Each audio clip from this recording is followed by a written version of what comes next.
Good afternoon, everybody. I'm Patrick Lewis. I'm the Director of Collections and Research here at the Filson Historical Society. Thank you for joining us for today's program. I hope everybody has power. Our speaker today, Jayne Waldrop, is a Western Kentucky native and the author of Retracing My Steps, a finalist in the 2018 New Women's Voices Chapbook Contest, and Pandemic Lent, a season in poems. Waldrop's work has appeared in the Anthology of Appalachian Writers, Still, the Journal, Appalachian Review, New Madrid Review, Deep South Magazine, New Limestone Review, Women Speak, and other literary journals. I would invite everybody to come back sometime next week if you have not already and see our Kentucky Progress exhibit where this book is featured in the exhibit along with some photographs from Between the Rivers families and the protests that we'll talk about today. That will only be up for a short time before we begin to rotate that for our Harlan Hubbard exhibit coming up. I would invite everybody to come over there today, but there is not power in that building right now. With that having been said, please join me in welcoming Jayne Waldrop.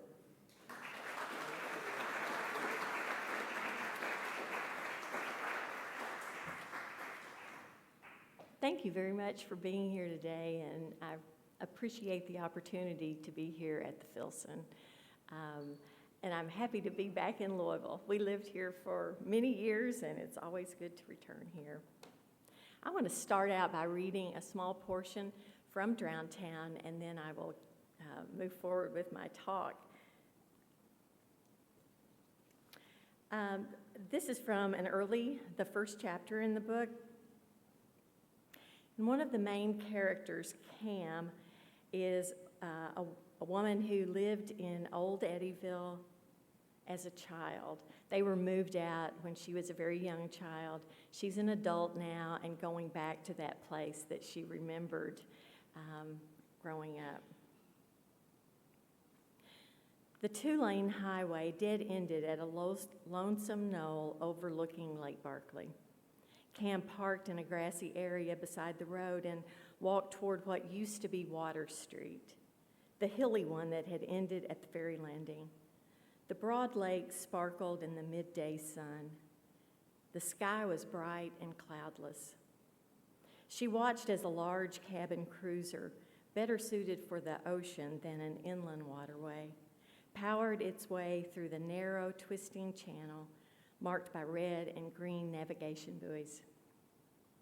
The marker served as both reminder and warning that the Cumberland River's deep channel still provided the safest passage on a lake that appeared vast but could be deceptively shallow in places.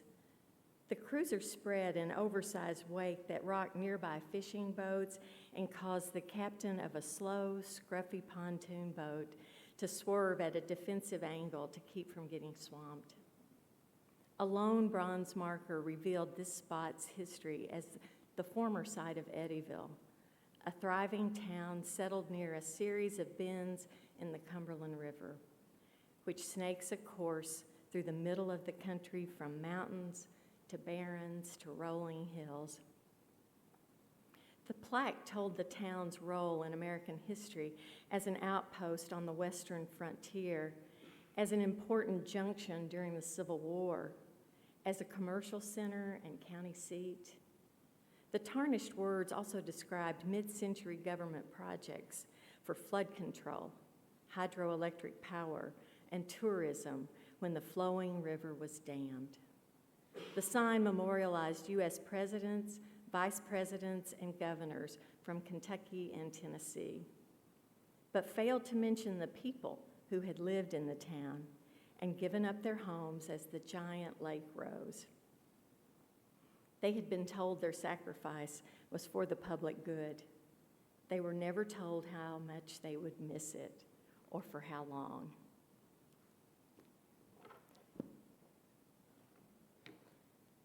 A decade ago, I walked the shoreline of Old Catawba in Lyon County in far western Kentucky on a clear December afternoon. That time of year, Lake Barkley's water level is at its lowest. Winter pool, they call it. a controlled lowering of the lake level on this Cumberland River reservoir that straddles the Kentucky-Tennessee line. The drawdown at the massive concrete dam, a few miles downstream, reduces the likelihood of flooding from winter and spring rains. Lake Barkley is not a natural lake. It's a human-made one, like so many reservoirs in our part of the country. Most were built by the Tennessee Valley Authority or the U.S. Army Corps of Engineers. Each year when the water goes down, the personality of the lake changes. Beaches broaden, banks grow taller, and favorite summer water skiing bays become shallow and riskier to navigate as sandbars and other obstructions appear. Towboat captains and seasoned boaters know to stay within the confines of the marked twisting channel to keep from running aground. That December day, as the sun approached the horizon, its beams skirted across the water, then dropped behind the low hills that ring the lake. The gloaming, tinted layers of sky, earth, and water, from orange to pink to magenta. Egrets and herons found their spots for the night. Along the exposed shore and in the day's last light, signs of the past revealed themselves. I witnessed the outlines of house foundations, fragments of old roads, scattered bricks, even railroad spikes near where the Catawba train station used to sit. The view haunted me. It still does. The drowned towns and the many lost places of western Kentucky and West Tennessee felt close, their histories not so distant. This landscape underwent monumental changes when Kentucky and Barkley dams were built decades before, when old river towns were demolished prior to the impoundments, and the settlements in the area, now known as Land Between the Lakes National Recreation Area, or LBL, were deconstructed. I grew up in western Kentucky, and I've always loved the lakes and LBL. The first beach I ever visited was the old beach at Kentucky Dam Village State Park. Our family and many others like us picnicked and swam at Kentucky Dam Village and Kinlake State Park. During segregation, Black families visited Cherokee State Park, also on Kentucky Lake, just adjacent to Kinlake State Park. Cherokee was listed in the Green Book for Black travelers, where it provided a safe lakeside vacation spot during the very unsafe years of Jim Crow laws. Because I was a child, I had no idea that Cherokee even existed, and it was well into adulthood before I learned about it, when its history and buildings were restored. When Lake Barkley State Resort Park opened in the 1970s, its beautiful lodge, designed by Edward Durrell Stone, became a destination for locals and out-of-state visitors. I have vague childhood memories of driving along, or of riding along in my parents' car, of riding along US 6880 and seeing piles of rubble where the Treat County town of Golden Pond was being dismantled for Land Between the Lakes. I generally knew the history, the dates that Kentucky Dam and Barkley Dam were completed, the year Land Between the Lakes was open to the public, but because I had no familial connection to the sites, I had not recognized the emotional component of the widespread displacement that took place and was required for these projects. These projects were grounded in the notion of being progress in the public interest. Until that December day when I witnessed traces of what had existed in Catawba, I hadn't considered the profound personal sacrifices of the people who gave up homes, home places, communities, and livelihoods to make way for these projects. I wrote Drowned Town in part to acknowledge the history, to tell about these losses, and to tell about the people who can never return home. Let's see here. The western tips of Kentucky and Tennessee are places of rivers, big rivers. The region is bounded by the Mississippi, the Ohio, and the Cumberland, then sliced again for good measure by the Tennessee River. In the mid-20th century, the area became a place of lakes, big lakes, when the topography was forever altered by a succession of major federal water and land projects: Kentucky Dam, Barkley Dam, and LBL.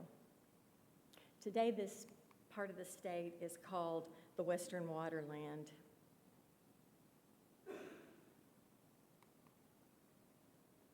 There's a 1956 map that shows that Kentucky Lake had been built and created. Barkley had not been dammed yet, so it's still the Cumberland River on that map.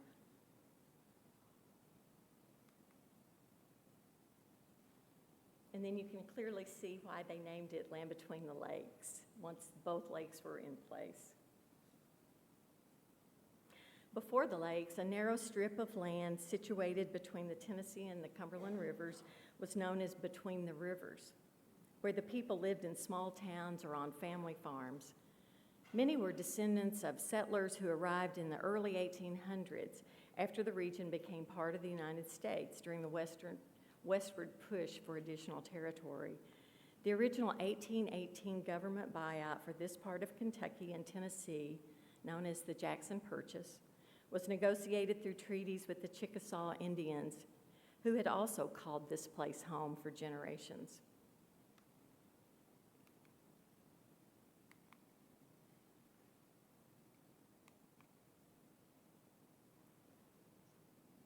Throughout Kentucky and the southeastern United States, dams and reservoirs were constructed as part of the New Deal's plan for rural electrification and flood control, primarily through the Tennessee Valley Authority and the U.S. Army Corps of Engineers. In 1944, a dam on the Tennessee River was completed near the small town of Gilbertsville in Marshall County. The resulting reservoir, Kentucky Lake, is still the largest artificial lake and surface area in the eastern United States and one of the largest bodies of water between the Great Lakes and the Gulf of Mexico. Stretching 184 miles and covering more than 160,000 acres, the lake opened the Tennessee Valley to year-round navigation and connected the region to the inland waterway system. The dam and reservoir displaced thousands of residents and submerged several towns, especially Birmingham in Marshall County. But a significant diaspora from the region didn't occur. Most people relocated to nearby communities. Some moved from the banks of the Tennessee River to the banks of the Cumberland River to remain river people. Others moved to nearby towns like Paducah, Benton, and Murray, while others moved to between the rivers. Several families were displaced multiple times by the public projects that followed. About 20 years after the completion of Kentucky Dam and a mere 2 miles away, the U.S. Army Corps of Engineers completed Barkley Dam on the Cumberland River. Again, an enormous reservoir filled to create Lake Barkley in 1966. Both the dam and the lake were named for Western Kentucky native and former U.S. Vice President Alben Barkley, also known as the original Veep. The Lyon County towns of Eddyville and Catawba were relocated to nearby higher grounds and rebuilt as new towns. The old towns were then demolished in preparation for the higher lake levels. A few original houses and cemeteries located above the original floodplains remain at both sites. The Kentucky State Penitentiary, also known as the Castle of the Cumberland, remains perched close to a limestone bluff in Old Eddyville. Even before Barkley Dam was completed and the water began to rise, the federal government approved another big project. In 1963, President Kennedy announced a plan to create a national recreation area to be known as Land Between the Lakes. The plan would return the Between the Rivers area to a wild, natural state to attract visitors for camping, hunting, hiking, and other recreational areas. To accomplish this, every house, farm, business, school, and church had to be acquired through by TVA through the government's power of eminent domain. Each parcel would be cleared, every structure demolished, and most signs of human settlement erased. Residents protested and fought to keep their property all the way to the Supreme Court, the United States Supreme Court. But in the end, the government took it all, over 170,000 acres. More than 800 families were forced out. There's no question that rural electrification, I'm going to scroll through some of these towns to show you what was there.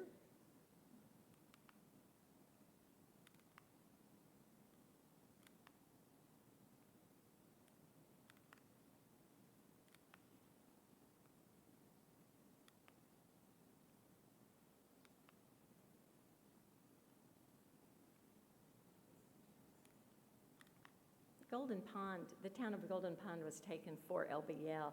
The others were taken, Eddyville and Catawba, because of Lake Barkley.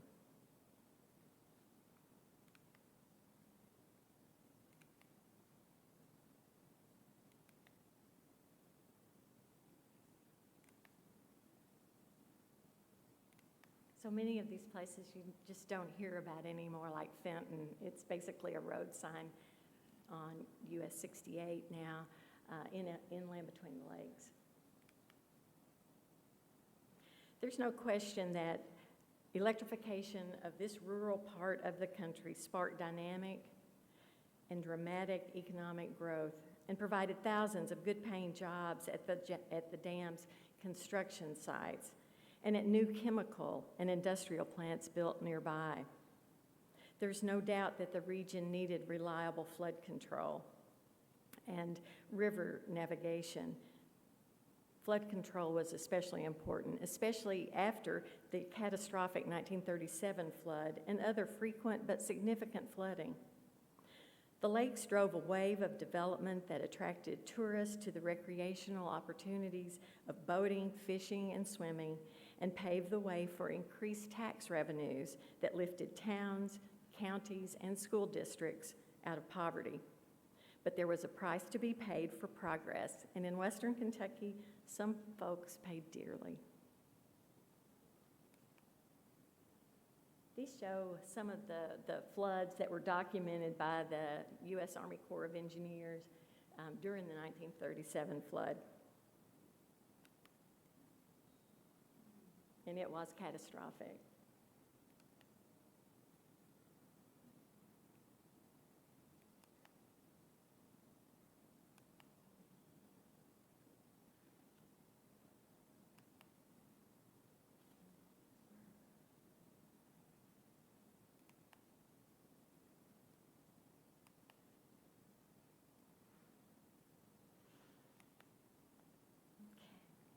When Kentucky Lake filled in the 1940s, the former bustling town of Birmingham in Marshall County disappeared beneath its surface.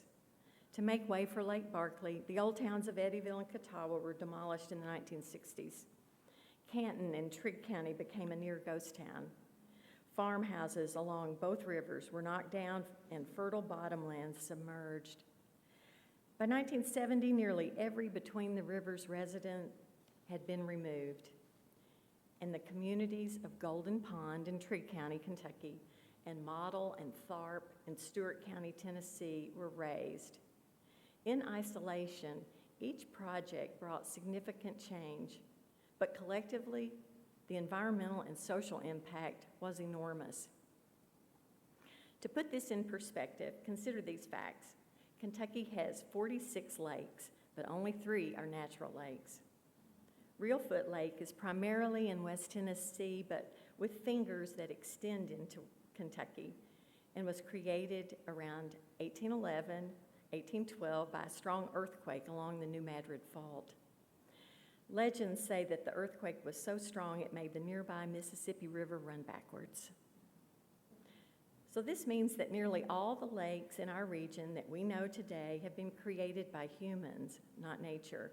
TVA and the Corps of Engineers reservoirs dot the landscape.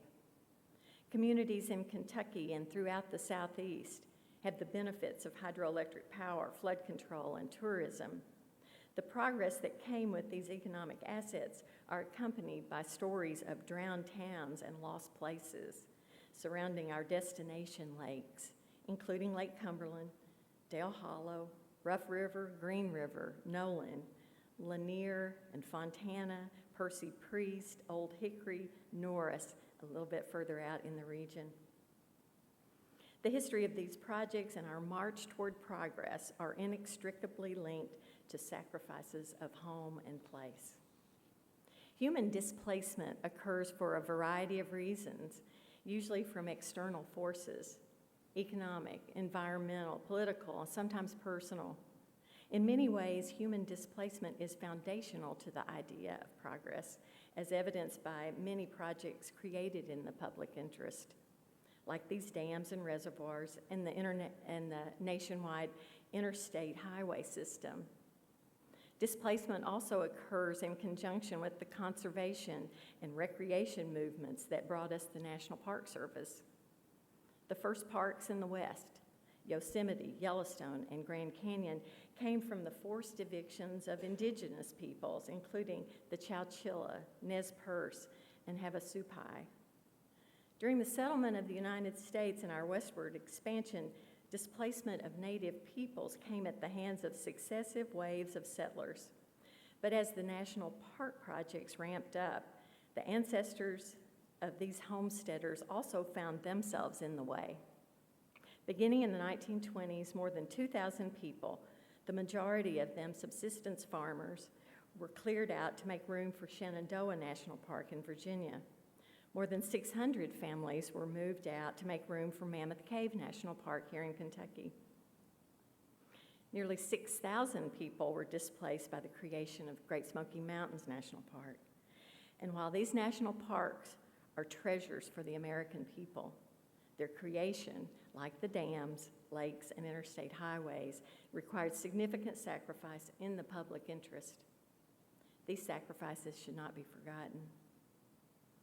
Regardless of the reason for outmigration or the distance involved, displaced people share a yearning for home that's almost palpable in conversation and written word. As their stories and memories are handed down, the collective grief and longing become multi-generational. I wrote Drowned Town to shine a light on these often forgotten sacrifices. Let me go back on this. This is the deconstruction of Old Eddyville. As you can see, and it notes that the grave of Matthew Lyon is in a cemetery there. It remains there. The cemeteries that were on higher ground were allowed to stay. Many cemeteries were moved, but only the ones that were noted to TVA or the Corps of Engineers. If someone had a family cemetery and perhaps that cemetery had no one living to notify the authorities of its existence, it may not have been moved.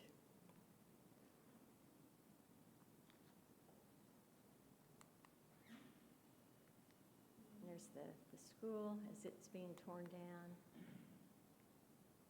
And there was a free land giveaway for people who promised to build in New Eddyville. A man named Lee Jones, who was actually from Louisville, originally from Lyon County, but he had apparently made quite a fortune in Louisville, and he offered a farm to be subdivided to create this new town of Eddyville. And construction started there in the early 1960s as people started giving up their homes in the old towns. And a lot of people moved their homes to another higher location. There's Golden Pond. That's a 1964 shot before LBL was actively being deconstructed. Model Tennessee. Mary Major's restaurant and an associated motel nearby was also listed in the Green Book. It was a Black community, and during segregation, that was a travel destination.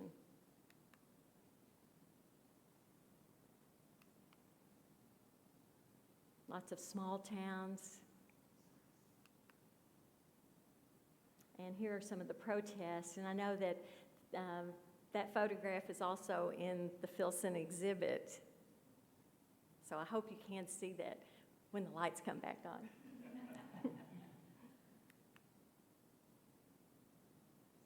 And many homes were fairly new homes. You can tell that's sort of a mid-century modern house. They took the brick off in order to move it, and moved many by barges.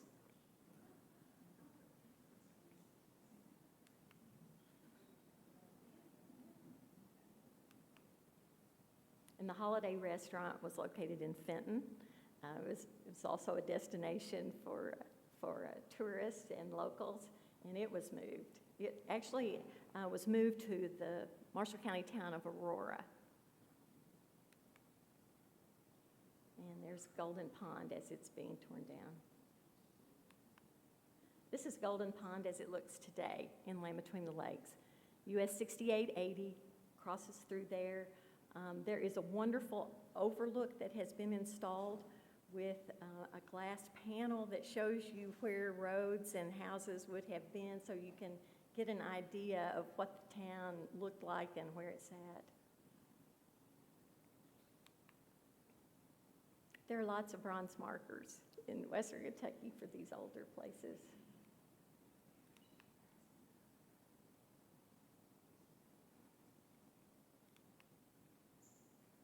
There's Lake Barkley State Resort Park and that beautiful building that was designed by world-famous Edward Durrell Stone.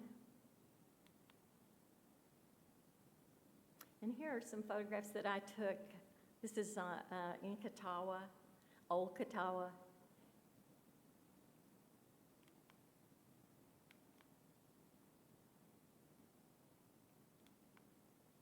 And that's in Eddyville.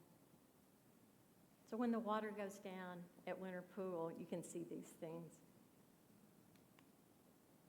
And this is St. Stephen Church, which is one of the few remaining buildings in Land Between the Lakes. It was forgotten about, and so TVA never tore it down originally. It sat just unknown to most people, unless you were a Between the Rivers resident, former resident. It sat there until about the year 2000, maybe 1998, when a group of former residents got permission to restore it. And it is restored, and you can go to it now, and it's one of the most beautiful places, and I think it really symbolizes the survival of the history and all the places that were lost when they were torn down. But somehow it survived.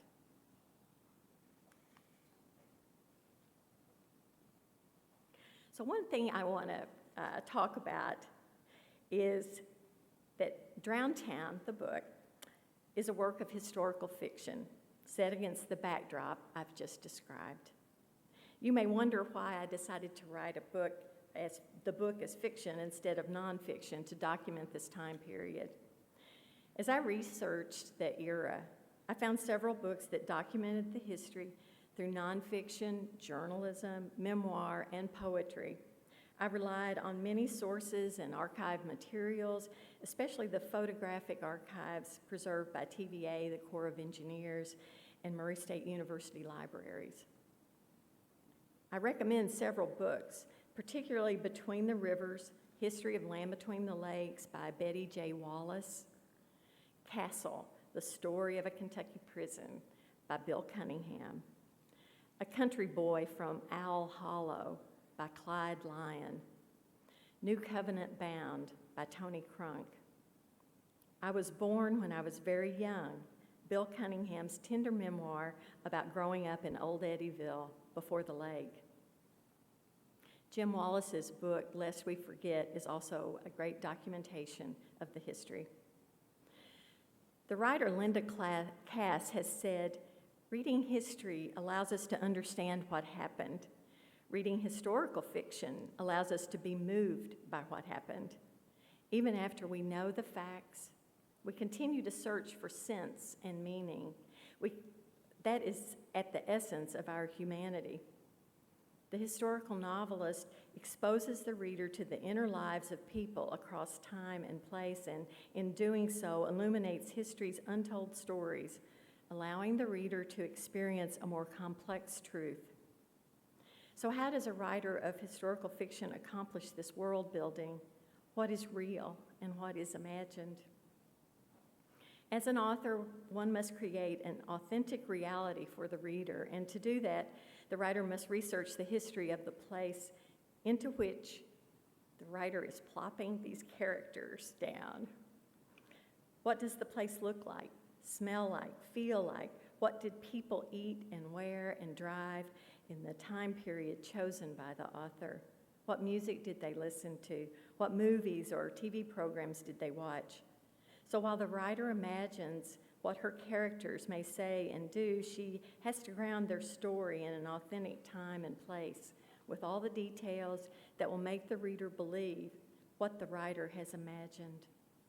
The historian Stephen Mintz has written dozens of history books. That's his life's work. But he also believes in the power of historical fiction to convey more than facts. Historical fiction isn't history, but it can reveal the historical truths that lie beyond the evidentiary. It's an attempt to comprehend how people, so similar and yet so different from us, thought and felt and dealt with many of the same existential issues and primal realities that we confront today. He quotes acclaimed writer Hilary Mantel, who said, "Historical fiction takes us far from our time, far from our shore, and often beyond our compass, so that we can see our own lives from a radically altered angle in the past's dim light." Drowned Town has a unique structure as a novel in stories in which each chapter should be able to stand alone as a short story. The narrative is grounded in three main characters, but I also wanted to tell the stories of others who might have experienced the dislocation for Lake Barkley from towns like Eddyville and Catawba, or from Golden Pond, Kentucky, as Land Between the Lakes was created. I wanted to show the multi-generational impact of these projects by showing the immediate loss of home and community at the time of the takings, but also the long-term effects of displacement. I wanted the past and the present to be represented and interwoven. And then I threw in some other forms of loss of memory in one character, loss of freedom by a man who happens to be a prisoner in the state penitentiary, loss of loved ones, to further explore the theme of what comes after loss. How do we as humans move on, or do we? And finally, I wanted to write this book to capture the monumental environmental and social changes that occurred in Western Kentucky and West Tennessee. And in doing so, put readers on notice that a landscape may not reveal its full story. There is a seen and unseen quality about place. We need to look more closely and imagine what used to be and who lived there, and consider how that impacts our present and our future in a way that is mindful of the history and the humanity of a place.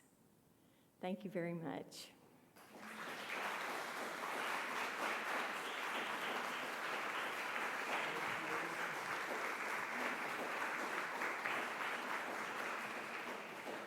Thank you so much. Who wants to start questions? Raise our hands and I'll run around with the mic.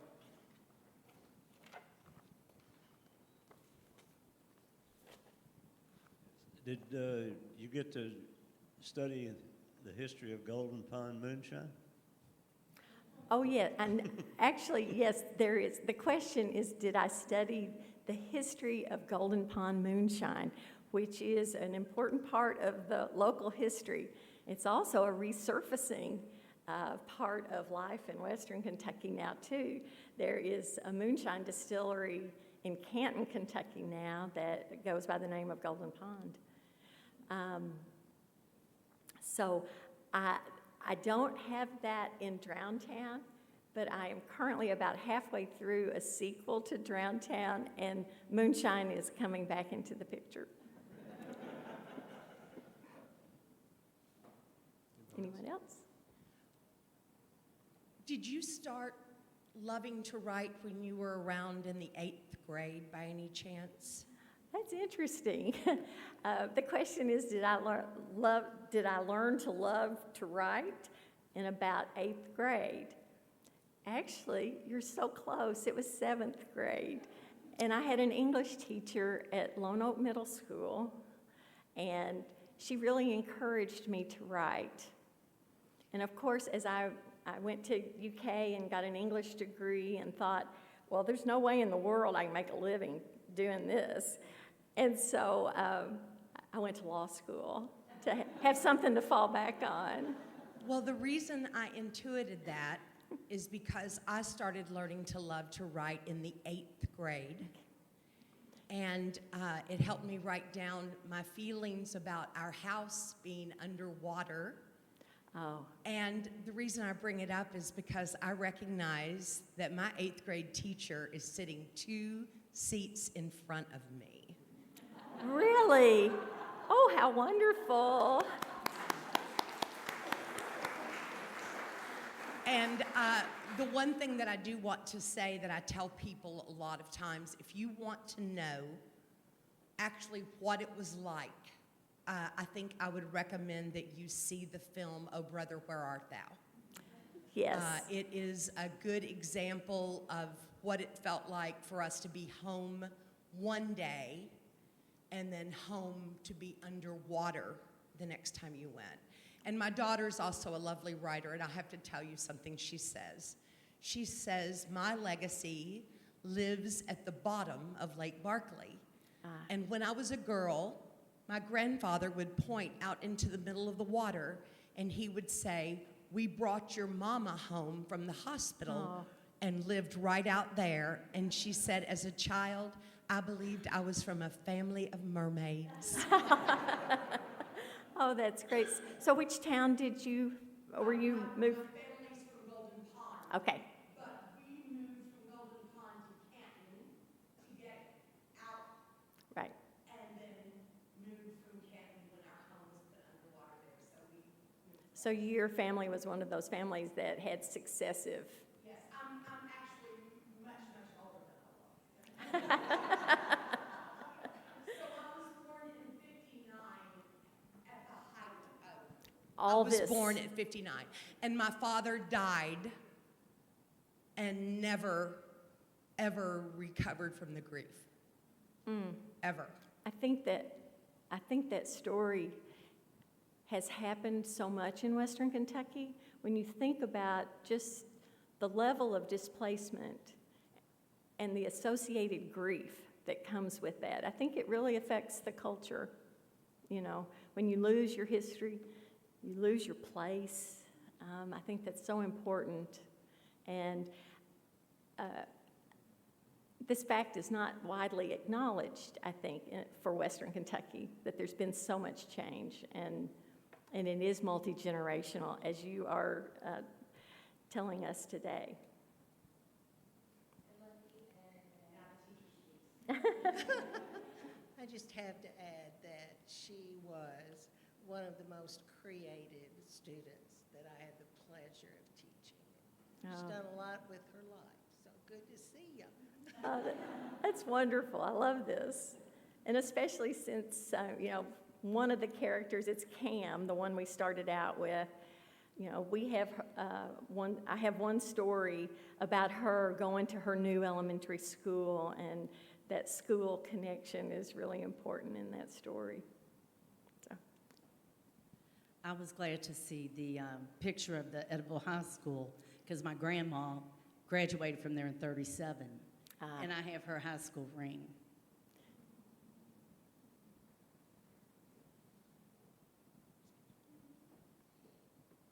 Could you talk a little bit about the protests, the people, how brave was it of them to come forward and make signs, and were there repercussions or were they just ignored?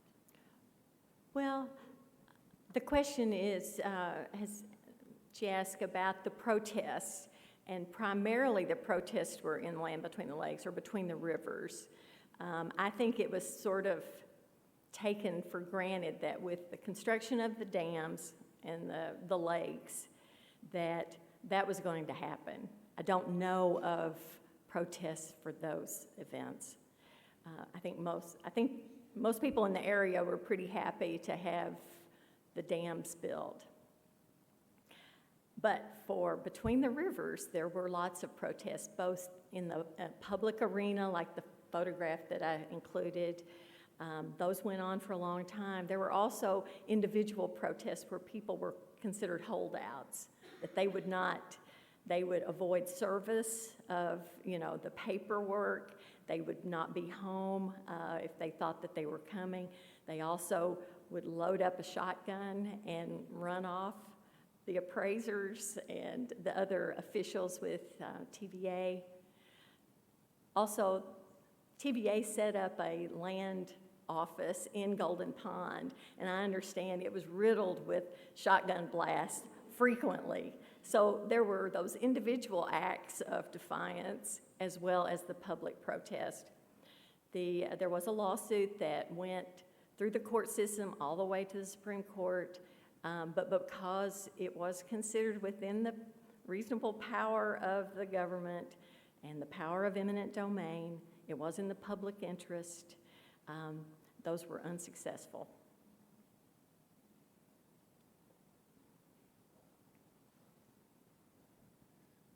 I heard you mention Lone Oak Middle School, and what hit me was, where did you and your family live, and how did you get there? How many generations? And how does that perspective, a sense of place, inform the literature that you write? Thank you for that question. It's about, he noted that I mentioned that I went to Lone Oak Middle School, which is in Paducah, where I grew up. But the theme of displacement is very important in my family. I'm the first generation of my Moore family in 200 years to ever be born anywhere other than Pike County, Kentucky. My family moved from eastern Kentucky a couple of years before I was born. So that's, I was born in 1956. So all of my older siblings are all Appalachians, as were all of my ancestors. So we moved for economic reasons primarily. It was another downturn in the economy, the coal economy in eastern Kentucky.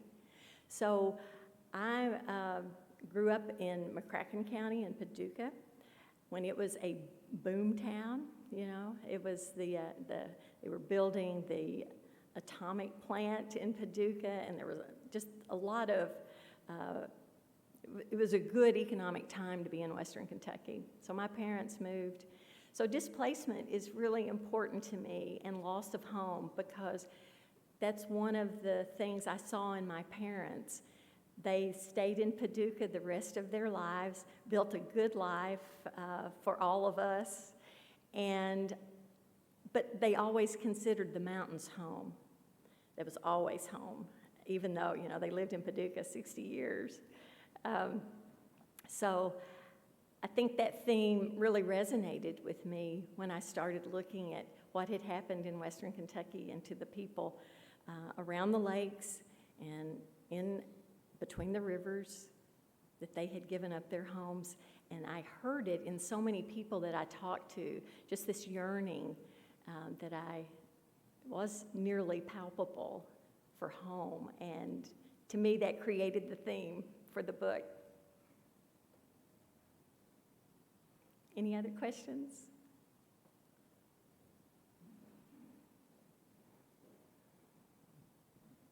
I know you cannot put a price tag on the emotional piece to these displaced families, but were they financially compensated fairly to where they could relocate and make a new home?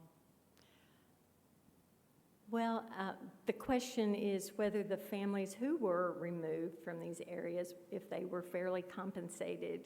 And I think that's probably still up for discussion. A lot of people who, especially in the Between the Rivers area, because you were suddenly surrounded by these destination lakes, in the 1960s and early 70s. And I think the ability to build their own resorts and hotels and marinas and restaurants and make a better living, there's still a lot of hostility over that. So I think the fairness of the pricing, there was a process for appraisals and those kinds of things, but I think generally most people feel that they were not compensated adequately. Well, I'd like to ask one, getting back to this question about place and belonging. As a Trigg County and now living in Louisville, I was really intrigued in reading the book to know that as much of it takes place here as it does in Western Kentucky. I wonder if you could talk a little bit about how you see the relationship between this city and the rest of the state and how that plays out in the book. Thank you for mentioning that. Louisville is an important setting in the book because one of the main characters is a lawyer who practices in Louisville, so it's not autobiographical or autofiction, but I did want to include that because I wanted to represent an issue that I noticed all the many years that we lived in Louisville, is that not many people know about Western Kentucky. There is, I think, a real gap on knowledge about that end of the state. It is a long drive. It takes a long time. You have to want to go there. If you don't have a reason to go, you got to want to go there. So I thought it was important to have that aspect of it. I also wanted to write a lot of the book in Margaret's viewpoint. She's the lawyer from Louisville, as an outsider. Because as I mentioned earlier, I never lived in these communities. I lived in Paducah. It was not affected by any of these projects, other than just a general good economy in Paducah. But I didn't have family members who lost their homes. So I felt like it was difficult for me to write in those footsteps, to stand in the shoes of people whose families had lost their homes. So I wanted to give a little bit of distance and write her as an outsider coming to this area and seeing it and experiencing it and hearing through her best friend what she had lived through and what her family had lived through. So that was just a technique for the book, to give me a little distance and not pretend, not to be an imposter, because I didn't grow up between the rivers or in any of these towns. Anyone else?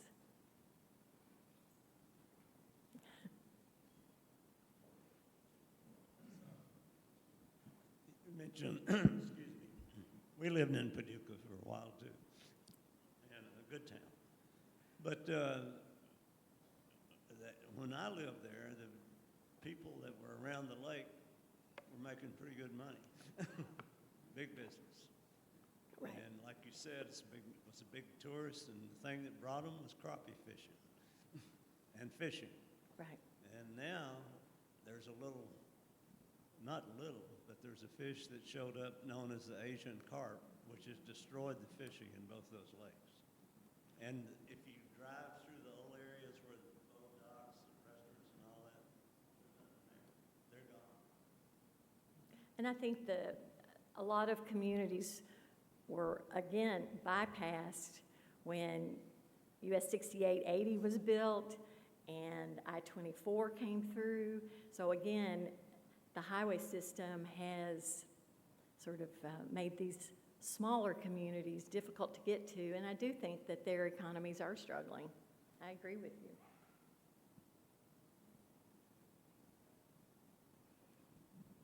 I'm going to ask a question, a point of personal privilege. I'm Jayne's husband, so full disclosure. Tell them about the letter that you received from Bill Cunningham. She never tells this part, but she's too modest, but I want you to tell about that.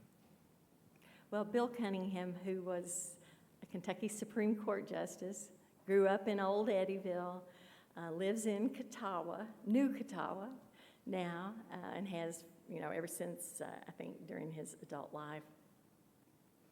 When he read the book, he sent me a very kind letter saying that he appreciated it, but in my acknowledgments, he pointed this out, in my acknowledgments, I thank the people in this area, in these communities, for their sacrifices, and that I wanted to acknowledge that. And he said, in 75 years, or however old he was at the time, he said, no one has ever said thank you to our communities and to the individual people who lost their homes, their place. So he was very kind to thank me for that and pointed that out. I think it meant a lot to him. He's written some really great books. He has documented Western Kentucky history on many levels, from civil rights to the prison and that history, also his memoir as a young person growing up in Old Eddyville. His dad was the dock master, or I think that's the right word, but he took care of, there was lock master is what I'm trying to think of. There was a much smaller little navigational lock in Old Eddyville, and his father ran it for many years. Well, we got one more. Just a simple question. So, do you have a book, or do you have a book planned about Appalachia? That's a good question. I don't have, I have one sort of gelling at this point, but I've not started writing it yet. I'm trying to work on the sequel of Drowntown. One of the main topics of the sequel, or it's not really a sequel, but it kind of is, it brings them up more to present day. Drowntown ends around 2006. So this brings it up to a more current time.